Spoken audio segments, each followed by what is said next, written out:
Video শুরুটা কী দিয়ে করব সেটা ভাবছিলাম। ভাবতে ভাবতেই দেখলাম শ্যামলী এটাকে বের করে ফেলেছে।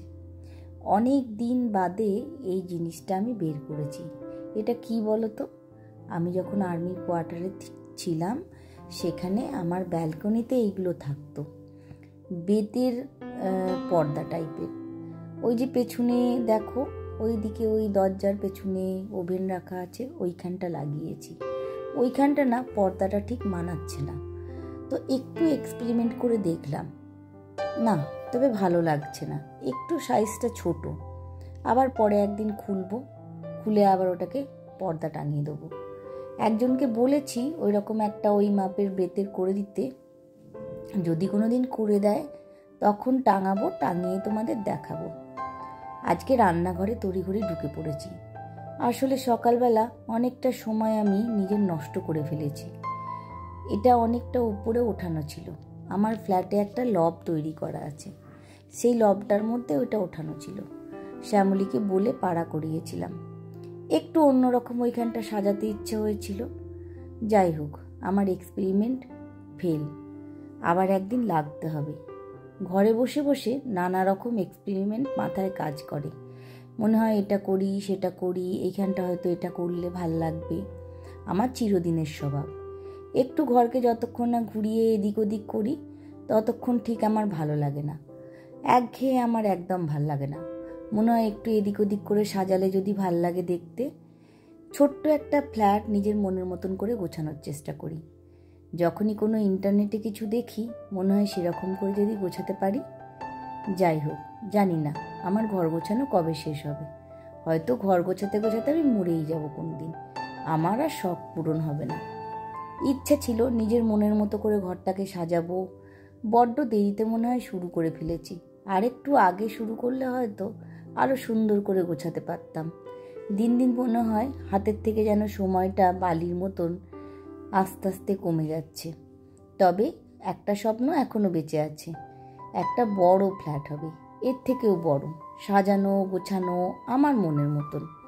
এটাকে এখনো মনের মতন করে গোছাতে পারিনি। কেন জানো তো, মাঝে মাঝে যখনই ভাবি যে এটাকে এরকম করে গোছাবো বা ইন্টেরিয়ার করাবো, তখনই মাথায় টিকেবাবুর ভূত চাপে যে না, ফ্ল্যাট এবার বিক্রি করব।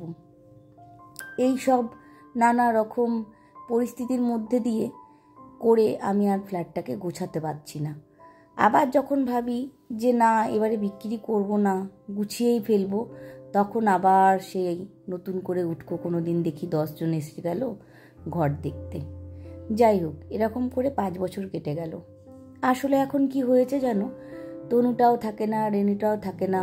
আস্তে আস্তে মনে হয় একার জন্য আর এত কাণ্ড করে লাভ কি।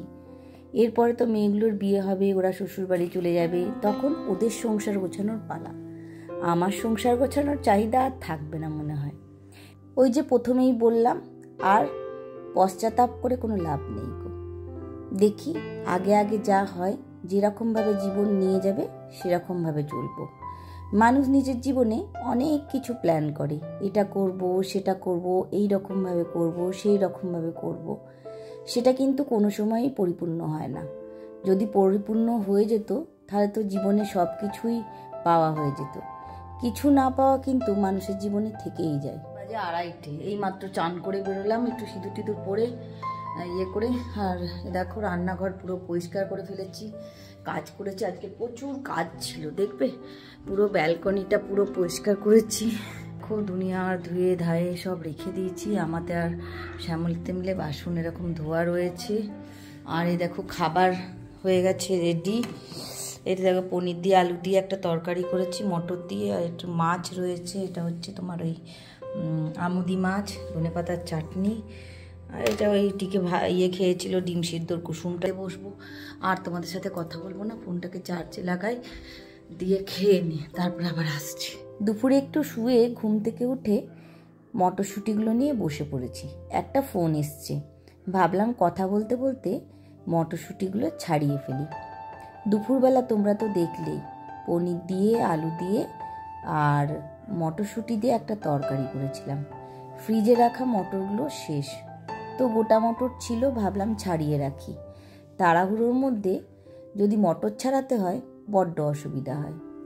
আজকাল প্রোটিন খাওয়ার পরিমাণটা একটু বেড়েছে, তাই জন্য উল্টে পাল্টে কখনো পনির, কখনো মাছ, কখনো মাংস আর কখনো ডিমটা রান্না হচ্ছে। যেহেতু জিম যাচ্ছে টিকেবাবু, প্রোটিনটা বেশি করে রাঁধতে হচ্ছে। যাই হোক, তোমাদের সাথে গল্প করতে করতে পনিরটা ছাড়ানো হয়ে গেল।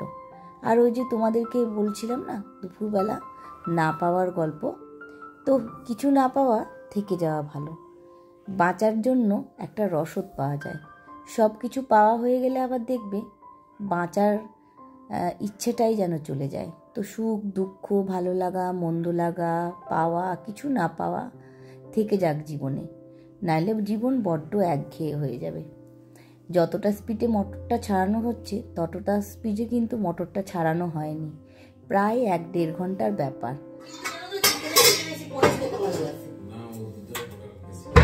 খুব ভালোবাসে কিন্তু আমি বুঝতে পেরেছি কি হয়েছে। গরম ওইখানে পনিরটা তুলে রেখেছি না, হ্যাঁ আমার মনে হচ্ছে যেটা আমি খেতে ভালোবাসে প্রচন্ড, মানে কি বলবো, ও পনিরের জন্য না প্রাণ দিয়ে দিতে পারে। দাঁড়াও, কে ফোন এলো। দেখো রান্নাঘরে গেলাম, দিয়ে ভাবলাম তোমাদের সঙ্গে একটু করবো, যে একটা ফোন চলে এলো, কথা বলতে লেগে গেলাম। আর দেখো কি সুন্দর বানিয়েছি, দাঁড়াও দেখাচ্ছি ব্যাক ক্যামেরায়। দেখো ভাত ভাজা বানিয়েছি, কি সুন্দর।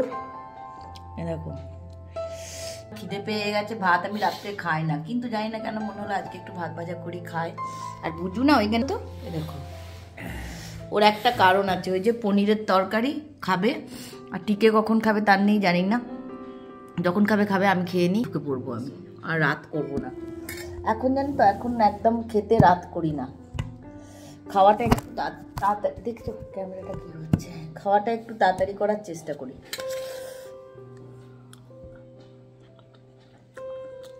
সব থেকে বাজে জিনিস রাতে রাত করে খাও।